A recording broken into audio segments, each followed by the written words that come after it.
Welcome to Words of Science. Today's word is argon. There is an important difference between iron and gold. Iron rusts and crumbles away. Gold does not. The reason is that iron will combine with the oxygen and water vapor in air to form rust, from an Anglo-Saxon word meaning red. Gold, on the other hand, does not combine with oxygen or with scarcely any subject except under extreme conditions. It is an inert element. To the ancients, however, there seemed another explanation. Standoffishness was characteristic of aristocrats. Noblemen, after all, didn't associate with just anyone, but only with their equals. The higher the nobleman, the fewer his equals, and the more standoffish he was. Gold, obviously, was a noble metal.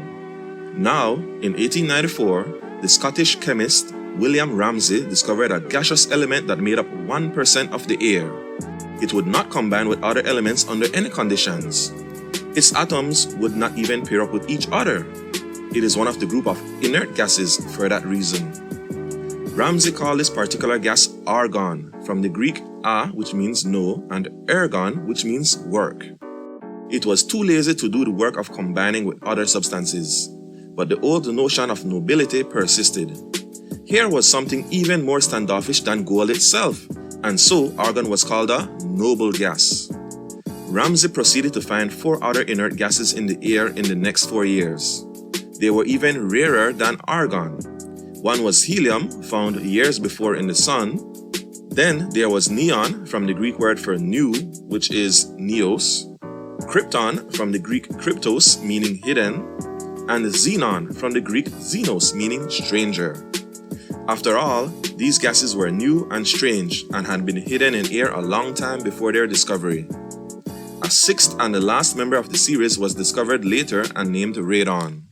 And now it's time for a quiz. Question number 1. What does iron do that gold does not? And your answer for question number 1? Iron rusts. Question number 2. Who discovered argon in 1894? And the answer for question number 2 is William Ramsey. And finally, question number 3. What is the meaning of the Greek word xenos? And your answer is stranger. And as always, if you enjoyed this video, please subscribe, like, and share.